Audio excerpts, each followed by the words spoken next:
चिंतनक्षण ही सूत्रे जगण्यातील हे अनुभवमय सार श्रवण करूयाता सूत्रांचा हा सुबोध विस्तार.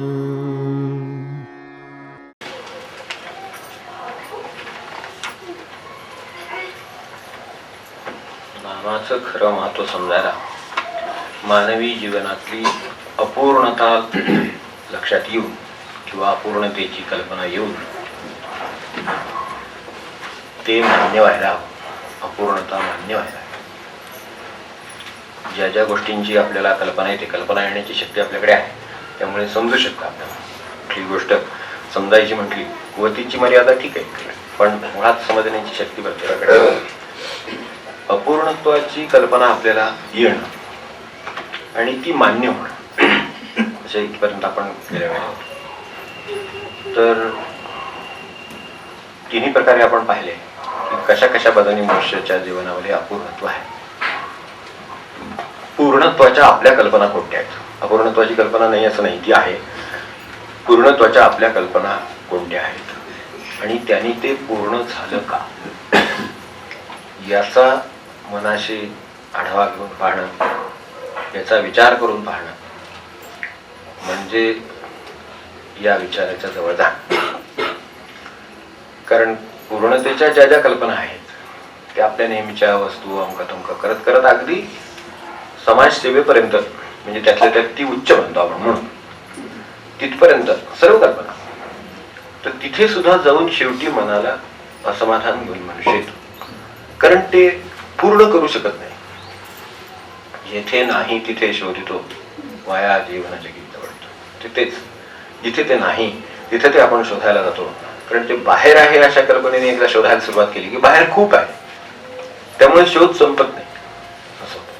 म्हणून हे सगळे शोध जे चालू दिसतात ते तसे आहेत आणि त्याचा शेवट होत नाही. आपल्या आयुष्यामध्ये कोणी सांगणारा भेटत नाही किंवा आपल्याला तेवढे काय प्रामाणिकपणा नसतो म्हणा.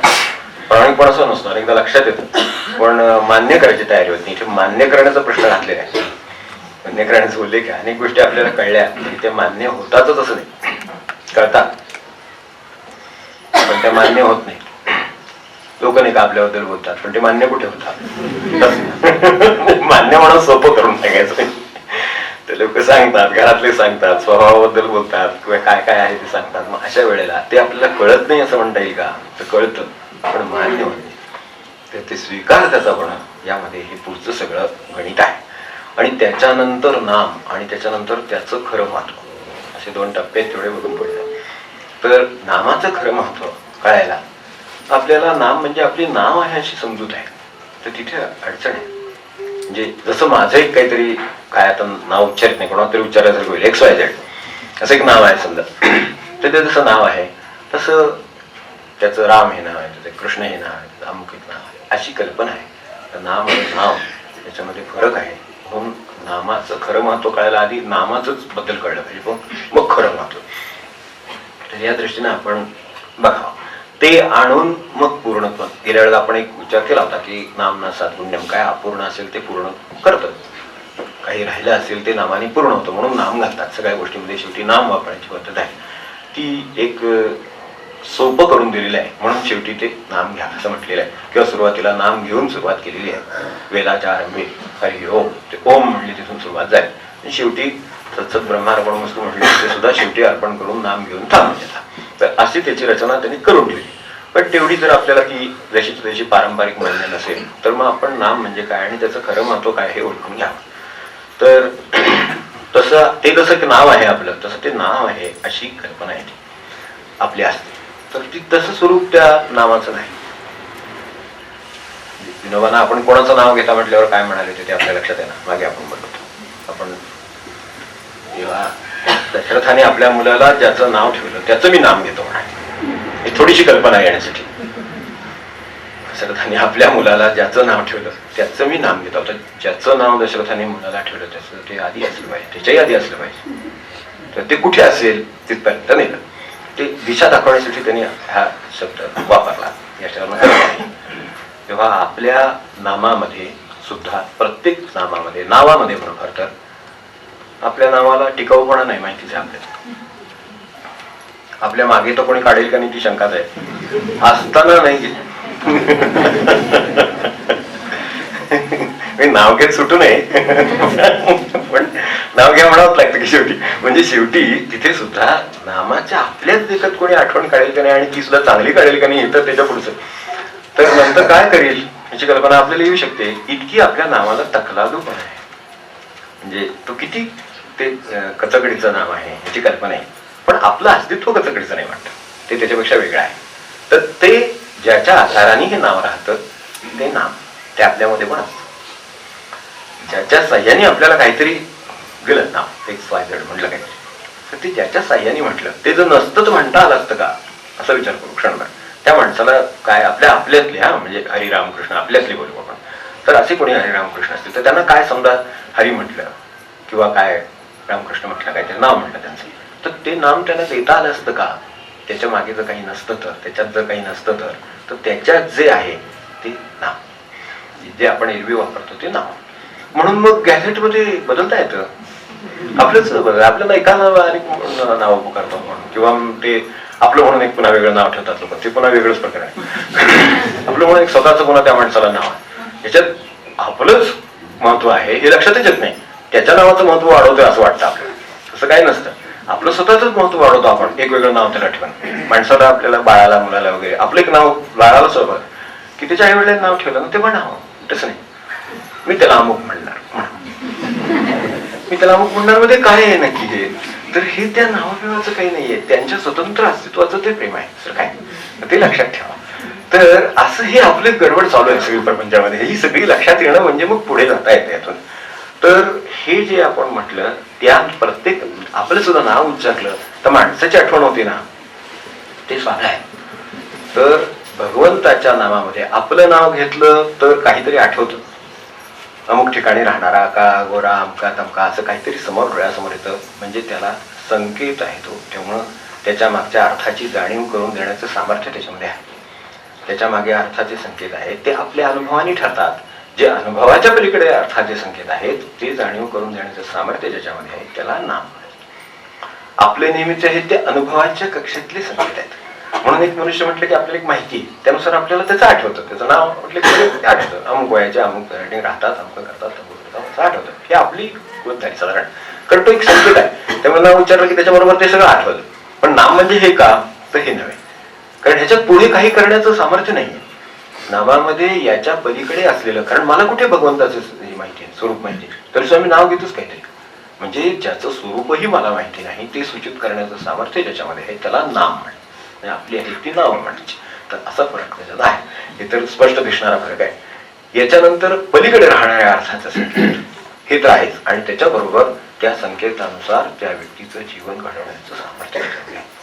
हे नावाचं खरं सामर्थ्य, की जो विचार करतो तो जर समजा एवढ्या सगळं लक्षात घेऊन उच्चार करेल, मुद्दाम म्हणायचं तेवढ्यासाठी की परिणाम होतच असतो, पण जर म्हणून समजून करा महाराज म्हणायचे ना, नामाचा सुद्धा अर्थ समजावा असं म्हणायचं. तर अर्थ समजून घेऊन समजा जर ते त्यांनी केलं तर जो अर्थ त्याच्या कक्षेत येत नाही तो सुद्धा अर्थ त्याच्या मनामध्ये जागृत करण्याचं काम नाम करतो. जो त्याच्या कक्षेत येत नाही, माझ्या विचाराच्या अपूर्णता आहे, अपूर्णतेला दोन गोष्टी एकाच ठिकाणी, तू आहेस आणि तू नाहीस, असं कसं चालेल आपल्या व्यवहारामध्ये, नाही चालणार.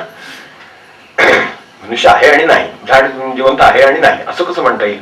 म्हणजे आता पेशंट आहे आणि नाही असं म्हटलं चालेल नाही म्हणता साहेब गोपालात, पण उदाहरण म्हणून सांगतो की आहे आणि नाही असं कसं म्हणता येईल, तसं नाही म्हणता येईल. पण तिथे ते आहे आणि नाही, असली भाषा त्याला लागू होती. आपण एकदा मागे ज्ञानेश्वरीच्या याच्याबरोबर बोललो की हे असे विरोधाभास कसे तयार होतात, तर ते आपल्या कक्षेतच येत नाहीत, त्याच्या पलीकडे ते आहे. म्हणून आपल्या कक्षेच्या पलीकडे असलेले अर्थ देण्याचं सामर्थ्य, आणि ते सुद्धा नुसते कसले तरी अर्थ नव्हे, विधायक अर्थ, माणसाचं उन्नयन करतील असे अर्थ. म्हणून नाम घेऊन माणसं पावन झाली जे म्हणतात ते त्यासाठी, किती पावन करण्याचं सामर्थ्य त्या संकेतामध्ये आहे. आपल्याकडे एखाद्या समजा शस्त्राचा उच्चार केला, महाराज नेहमी म्हणायचे ते सत्संगासाठी माळ, शस्त्र असे वेगवेगळे उच्चार करून बघायचे. तलवारीचा उच्चार केल्यावर काय मनामध्ये येईल जास्तीत जास्त संकेत आहे. शेवटी इथे कुठे तलवार आहे काय आहे, पण सुद्धा म्हटलं म्हणजे एकदम काहीतरी संकेत निर्माण होतो. तलवार म्हणजे संकेत निर्माण होतो पण हे अगदी लौकिक संकेत आहेत, पण ते सुद्धा विधायक नाही आहेत, ते विघातकच संकेत आहेत सगळे. तर जो अत्यंत विधायक संकेत आहे की जो ज्याच्या विधायकतेची मला कल्पना सुद्धा येत नाही, कल्पना सुद्धा करता येत नाही, माझ्या कक्षेत मावत नाही, ते नाम असं आपण. मग याचं खरं महत्व काय, तर ते हे सगळं ओलांडून पलीकडे गेल्यावर नामाचं कदाचित महत्व कळेल. एवढं तरी खरं की आपण सध्या कुठे चाललो तेवढं बघ, सध्या आपण कुठल्या व्यवहारात आहोत ते बघावं, त्यानुसार आपले व्यवहार कसे चाललेत ते बघावं, नंतर त्याच्या पलीकडे जाणं म्हणजे काय त्याचा थोडासा अंदाज घ्यावा, आणि मग आपल्या जीवनाला आपण वळण देऊ शकतो इतकी सामर्थ्य आपल्याकडे आहे का, तर तिथे अपूर्ण आहे.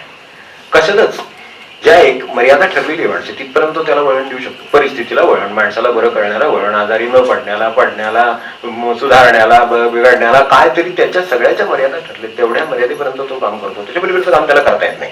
मग त्याच्यानंतर हे खरं सामर्थ्य आणि महत्व लक्षात येतं की जे अशक्य आहे ते शक्य होईल, जे असाध्य आहे ते साध्य होईल, अशा तऱ्हेची जी शक्ती आहे ती त्याच्यामध्ये आहे. हे कळलं तर नामाचा किती अर्थ आपल्याला थोडासा लक्षात येईल, नामाचा थोडासा अर्थ लक्षात येऊ शकतो, फार नाही लक्षात येत, तो खरा अनुभवानेच लक्षात येतो, त्याला नाम घेणं हे चांगलं. तर त्याचं खरं महत्व समजायला आपल्या जीवनाची आधी अवस्था लक्षात आली पाहिजे. मीच पूर्ण आहे आणि मी सर्व करीन अशी जर समजून असेल तर नामाचं महत्व कधीच कळायचं नाही विचारायला. कसं करणार, कारण तोच जर पूर्ण आहे आणि सगळं करू शकतोय तर मग हा प्रश्नच येणार नाही. पण मला सांगा याच्यातले कोण राहिले, कोणी पदार्थ पूर्ण केलं, देहाच्या पातळीवर विचार करू. अगदी मोठमोठे राज्यकर्ते घ्या, विधायक करणारे लोक घ्या, त्यांनी काय जगाचं पूर्ण देहात राहून केलं ते पहा, म्हणजे लक्षात येईल मग आपली अपूर्णता काय त्याची कल्पना येईल. मग त्याच्यात आपण तिकडे कसं जावं त्याची गरज, कारण शेवटी पूर्णते हे आनंद आहे. हे सगळं करायची मला काय जरूर आहे, तर मला आनंदाची गरज आहे, मला आनंदाची ओढ आहे, त्यासाठी मी हे सगळं करतो. सुखाचं काय होतं ते मला माहिती आहे म्हणून मी शाश्वत सुखाची विचार करतो.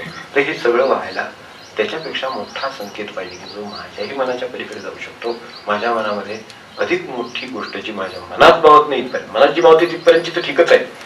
म्हणजे आमच्याकडे आता ह्याच्यामध्ये बँकेमध्ये मागे मी बोललो होतो आपल्याला की अधिकार असतात, त्या माणसाला काही अधिकार नाही, मग तुम्ही 1 लाखापर्यंत सही करू शका, 10 लाखापर्यंत सही करू शका, काय 1 कोटीपर्यंत करू शका. आता ज्याच्याकडे 10 लाखाची सही करण्याची क्षमता दिलेली आहे त्याला 5 रुपयाचं का पास करता येणार नाही, 5 रुपयाच्या याच्यावर कसंही करता येणार नाही, नक्कीच करते. आपली प्रपंचातली मागणी म्हणजे अशी असते 5, 10, 100, 20 आहे, काय त्याची कल्पना. भिकाऱ्यांनी जसं महाराज म्हणले तसं शेवटी जरा धड घोंगडी मागितली राजाकडे, आता काय करणार. राजाला मागितलं, राजाला काय पाहिजे नाही म्हणल्यावर आता जो तर राज्य द्यायला तयार आहे, त्याच्याकडे जर त्यांनी त्याच्या कल्पनेची मर्यादा शेवटी, त्यामुळे त्यांनी ती जरा धड घोंगडी वाटती कधी बघितली नाही त्यांनी, पण त्यातली त्यात धड घोंगडी मागितली. आपण सो बऱ्याच अशा धड घोंगड्या असो. तर अपूर्णत्वाची कल्पना काय यावी, तर आपली कल्पनेची सुद्धा अपूर्णता आहे, कल्पनेत सुद्धा पूर्ण आणता येत नाही आपल्याला. म्हणजे कशात विचारात पूर्ण येता येत नाही, कल्पनेत पूर्ण येता येत नाही, कर्तृत्वात पूर्ण येता येत नाही, ज्ञातृत्वात पूर्ण येता येत नाही. पूर्ण विषय समजून आला तोपर्यंत दुसऱ्या दिवशी सकाळी काहीतरी नवीन जर्नल येतो, त्यात लिहिलं असते असंच आहे की झालं, परत सगळा अभ्यास करायला पाहिजे. पूर्णता त्याला येतच नाही, म्हणजे मग पूर्णतेची महत्व काय आहे ते लक्षात येतं, आणि मग ते देणारं जे नाम आहे त्याचं महत्व थोडं काय आहे अशा स्वरूपाचा विचार आहे. आपण या दृष्टीने आपल्या म्हणून हे आत्मपरीक्षणानेच कळतं, जगाच्या थोड्या अनुभवाने कळतं पण त्याच्यापेक्षा स्वतःवरून जास्त कळतं. नामाचं खरं महत्व कळायला नामात रंगलेल्या माणसाकडूनच कळेल, खरं त्यातल्या थोडंफार बाहेरून कळायचं असेल तर, नाही तर स्वतः रंगून जाऊनच कळेल, मी तेही तितकंच कळेल. मग ते जोपर्यंत रंगून जात नाही तोपर्यंत त्याचं खरं महत्व कळलं नाही असं समजायला हरकत या वचनाच्या संदर्भात, की जोपर्यंत नामामध्ये मला आनंद निर्माण होत नाही तोपर्यंत नामाचं खरं महत्व मला अजून कळलं नाही असं समजायला हरकत नाही. तोपर्यंत आपल्याला अजूनही नामाचं महत्व समजून घेण्याची गरज आहे आणि स्वतःच्या जीवनाचे परीक्षण सुद्धा करण्याची गरज आहे. अजून अपूर्णत्वाची कल्पना आपल्याला नीटशी आलेली नाही, तर ती आली असेल तर मान्य झालेली नाही, त्याप्रमाणे मी कृती करायला तयार नाही असं त्याचा अर्थ समजून मग नामाचं खरं महत्व लक्षात घ्यावं. एवढं सारांश मी म्हणतो. पुढे जाऊया आता. शरणागती ही अवस्था आहे, काही साधण्याचा मार्ग नाही. शरणागती ही अवस्था आहे, काही साधण्याचा मार्ग नाही. साधण्याचे खूप मार्ग असतात, अनेक गोष्टी प्रपंचात माहिती असेल आपल्याला की कशा पद्धतीने एखादी गोष्ट साध्य करावी, हे अगदी लहान मूल सुद्धा जाणतं. केव्हा मागावं, वस्तूचा विषय केव्हा काढावा नवीन घ्यायच्या, त्यामुळे साधण्याचे मार्ग आपल्याला माहिती आहेत. त्या माणसाचा मूड चांगला असेल, होय म्हणण्याची शक्यता आहे, विचार करील तरी निदान बुवा ठीक आहे उद्या बघूया वगैरे असं तरी म्हणेल. अशी साधारण मनस्थिती बघून काम करायची सवय प्रत्येकाला प्रपंचात सुद्धा आहे. अगदी लहान मुलाला सुद्धा ते ज्ञान असतं. विशेष आहे कसं असतं कोणाला पण त्याला बरोबर कळते. असे राहून टाकून बाबा आलेले बाहेरून आणि त्यावेळेला अगदी मला अमुक आणणार का वगैरे अजिबात काय म्हणाले खेळत राहतात बाहेर. त्यावेळेला खेळत राहतात, आपलं आपलं काम करतात वगैरे. आणि फारच झालं तर मग ते पुन्हा त्याच्या मागे पुन्हा एक स्ट्रॅटेजी असते, मग अभ्यासाला बसायचं माझ्या प्रापंचिकांच सगळा उतारा आजच्या आज वगैरे सगळं संध्याकाळीच वगैरे. एकदा शांतता झाली सगळी नंतर मग एखाद दिवशी ते प्रसन्न आलेले दिसले तर लगेच होतो मग उतारा काय नाही, मग ते अभ्यास काय नाही त्यावेळेला. मग लगेच सांगितलं तरी चालतं की आमकम का आणायचं असं, मग ते होतं लगेच. तेव्हा साध्य करण्याचे जे मार्ग आहे त्याची माणसाला कल्पना आहे, तर ते वेगवेगळे आहेत आणि ते प्रापंचिकाला पारमार्थिकापेक्षा जास्त कळतात उलटे. म्हणजे तसं पुरुषांच्या पेक्षा असं आहे. म्हणजे त्या साधूची गोष्ट तर म्हणजे साधू व्हायचं त्याला मान पाहिजे, निरपेक्ष झाल्यावर मान मिळेल असं त्याला सांगितलं होतं. म्हणून तो बसला ना एका ठिकाणी किंवा ठीक आहे आता कोणाकडून मानाची अपेक्षा करायची नाही. संध्याकाळ शेवटी त्यांनी विचारलं सांगणार, मी सकाळपासून अपेक्षा सोडून बसलो एकही त्यांनी मान द्यायची गोष्ट सांगतात त्याची. गंमत अशी आहे की ती सोडल्यानं जर मिळत असेल अपेक्षा, तर मी अपेक्षा सोडणं हा माझा मार्ग आहे, ते मिळवण्याचाच. मानाची अपेक्षा सोडलेली नाहीये, फक्त ती सोडली तुम्ही की तुमच्या न मागे तयाची रमा होय दासी. मग सोपं आहे की नाही, त्यामुळे मागायचंच नाही. म्हणजे संध्याकाळी सगळं बँक बॅलन्स एकदम अपडेट सगळं वर केला पाहिजे असं व्हायला पाहिजे खरं म्हणजे. कारण आपण काय आता मागितलेलं नाही, मग संध्याकाळी बँकेने आपण जमा करायला पाहिजे नाही खात्यात, किंवा घरी असेल तर त्या मिस्टरने आपल्या हातात ठेवलं पाहिजे की नाही सगळं काहीतरी बोलत आहे, किंवा आपण काय मागितलं नाही न मागे तयाची रमा होय दासी असं आहे ना. मग हे मार्ग झाला, पण त्यानं तसं म्हणायचं नाही. ज्याला त्याची इच्छा उरली नाही त्याच्या मागे राहते. आता ही इच्छा हे किती सूक्ष्म आहे, किती इच्छा हेच आहे.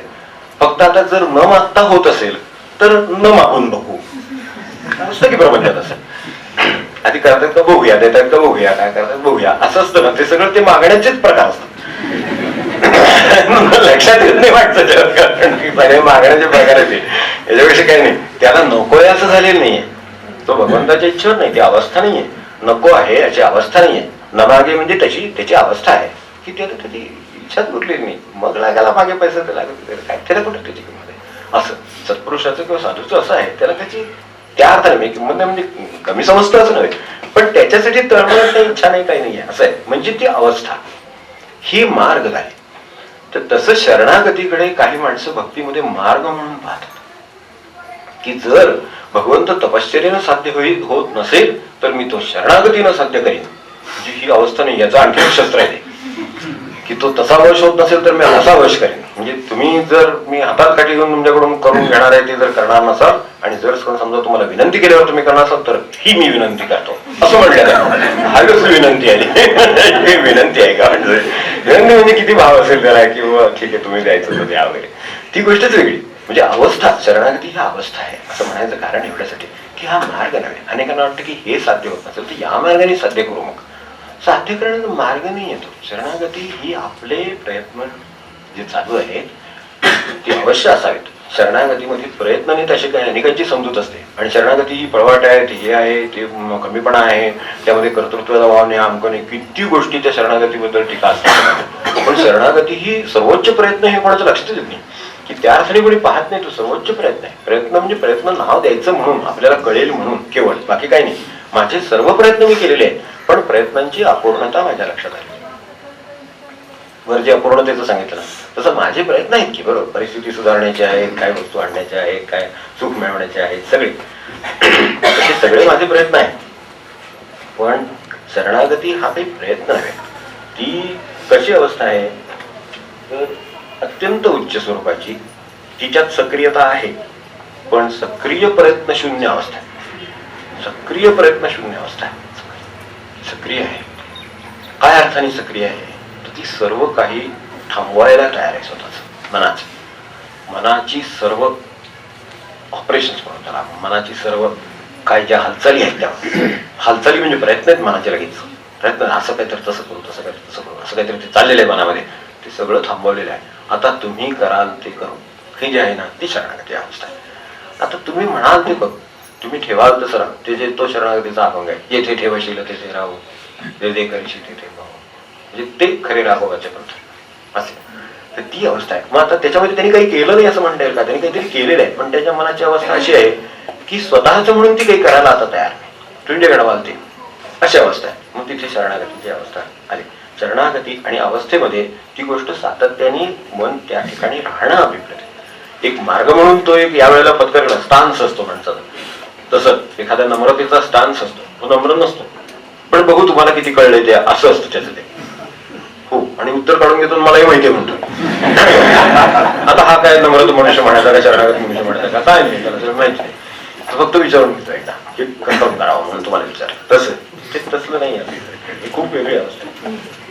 तेव्हा आपल्या कल्पना त्या स्पष्ट व्हाव्यात म्हणून हे केवळ आहे की शरणागतीची कल्पना आपली स्पष्ट आहे. भगवंत जे करणार किंवा करतो आहे किंवा जे करील ते उत्तम आणि कल्याणाचं आहे, अशा निखळ भावनेनं जो वास्तवाचा स्वीकार करतो तो शरणागत आहे.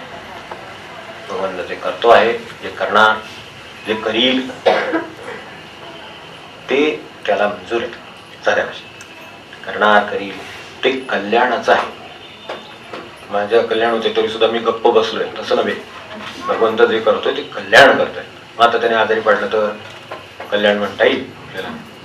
काय म्हणते, असं वाटतं की काय एवढं करतो आपण आपल्याला आजारी, त्यामध्ये कल्याण करतोय अशी भावना नाही. म्हणजे शरणागती यायला कसं व्हायला पाहिजे की ते सुद्धा माझं कल्याण आहे. आता मला काय माहिती बरं असल्यावर माझं काय होणार आहे माझ्याकडनं, मग त्यापेक्षा बरं नाहीये ते बरं आहे. आता हे काय ते समजून घ्या तुम्ही, काय सांगता येत नाही. ओके, माणूस बरा असला म्हणजे काही त्याचं चांगलं असतं असं काही नाही. सगळ्या लोकांचं बाकीच्यांचं बरंच असतं की जो आजारी आहे, समजा आजारी पडलेला आहे, काय अपघात झालेला आहे, तर त्याचं सोडलं तर बाकीचे सगळे विना अपघात फिरतच असतात की. पण त्यांचं काय बरं असतं ते अगदी असं स्वानंद सुखी साम्राज्यात वगैरे असले काय आहेत का? तर नाही, ते दुःखीच आहे. म्हणजे ते बरं होण्यावर नाही आहे असं आहे. म्हणजे नुसतं बरं असलं म्हणजे ते असतं असं नाही. त्यामुळे जे माझं झालेलं आहे ते कल्याण आहे. मला कल्पना येत नाही की एखाद्या आजारपणाने सत्पुरुषाची गाठ पडते, एखाद्या आजारपणाने एखाद्या ग्रंथाची गाठ पडते. मी बघितले हॉस्पिटलमध्ये होते, ऍडमिट आहेत, आणि तिथे प्रवचनाचं पुस्तक मिळालं, वाचलं, तेव्हा कळालं बापरे की एवढी आयुष्यात महत्वाची गोष्ट होती, मला कधी कळलीच नाही. आता कळायला काय व्हावं लागलं, आता ते कल्याणच ना का ते त्याचं नुकसान म्हणायचं, तर ते त्याचं कल्याण. फक्त ते होताना तसं कुठे वाटतं आपल्याला की एवढा आता ऍक्सिडेंट झाला त्याला काय कल्याण म्हणायचं का, एवढं मनाविरुद्ध झालं त्याला काय कल्याण म्हणायचं का, अशीच सामान्य माणसाची मनाची सारखी गुलगाल सुरू आहे. म्हणून व्याख्या महत्वाची आहे की भगवंत जे करतो आहे किंवा जे करील उद्या ते उत्तम आणि कल्याणाचं आहे. अशा निखळ शुद्ध अशा शुद्ध भावनेनं वास्तवाचा स्वीकार करण्याची मनाची अवस्था. वास्तवाचा स्वीकार, आता वास्तवाचा स्वीकार म्हणजे प्रयत्न सोडून स्वीकार आहे का? नाही, प्रयत्न सगळे करून ठेवलेले, आता पुढे काय ते सांग. पेपर लिहिल्यानंतरची अवस्था आहे, अभ्यास करून पूर्ण पेपर लिहिल्यानंतरची अवस्था आहे. अभ्यास करायच्या पूर्वी शरणागत भाव वगैरे वगैरे काय, आधी भरपूर अभ्यास, रात्रंदिवस काय शक्य असेल तेवढं. म्हणजे मुलांच्या बाबतीत लक्षात ठेवायचं किंवा आपापल्या आयुष्यातले पेपर आपले, तर ते जे काय आहे ते केलं सगळं. एखादं सिस्टीम असते, तिथे काम असतं, तर त्या सिस्टीम मध्ये ते काम करताना तुम्हाला शेवटच्या क्षणापर्यंत धडपडावं लागतं. ते पण धडपडायचं सगळं. ते झाल्यानंतर आता शरणागती, आता जे त्यातून निर्माण होतंय ते कदाचित उत्तम होत असेल तरी ते त्यांनी केलेलं आहे, माझ्या कल्याणाचं आहे. त्यातून समजा ते फेल्युअर जात असेल तरी सुद्धा ते माझ्या कल्याणाचं म्हणून ठेवलेलं आहे. ही ज्याची मनाची अवस्था होऊ शकते त्याला शरणागतीची कल्पना आहे असं म्हणायला हरकत नाही, किंवा त्याला शरणागतीचं खरा लक्षात आलं. तर अशा अर्थाने शरणागती ही अवस्था आहे, साधण्याचा मार्ग नाही. काही साधण्याचा मार्ग म्हणून ते नाही, ती अवस्थाच आहे. आणि ती अवस्था पूर्ण समजुतीनं आलेली आहे, पूर्ण प्रयत्नानंतर आलेली आहे. तर ही शरणागती संताला अभिप्रेत आहे, ही शरणागती भगवंताला अभिप्रेत आहे. ती आपण टाकून शस्त्र टाकून दिली, सगळं हे केलं ना, आता लढायला तयार नाही, अमुक नाही तमुक नाही, असं नाही, कर्तव्य करायला तयार नाही वगैरे, तसली शरणागती भगवंताला काय गरजेची नाही. तो म्हणतो मग दिलं कशासाठी हात पाहिजे, काय दिलं असेल ती जसं असेल तसं, पण ते चालू शकतं.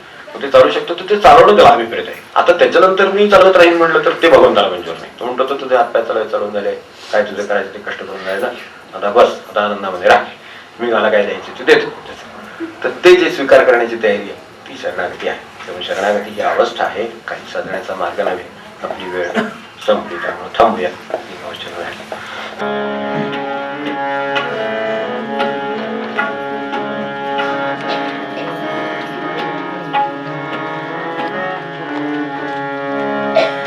काय होत राई या सद्गुरूच्या पायी, काय होत राई या सद्गुरूच्या पायी, काय होत राई या सद्गुरूच्या पायी.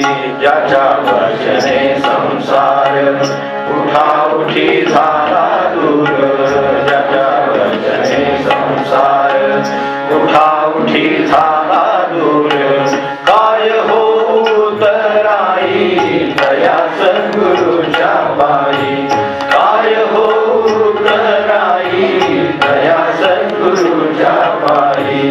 देवधन संपत्तीची तरी ते मिथ्या जड राशी, देवधन संपत्तीची तरी ते मिथ्या जड राशी, काय होत राई दया सद्गुरूच्या पायी, काय होत राई दया सद्गुरूच्या पायी.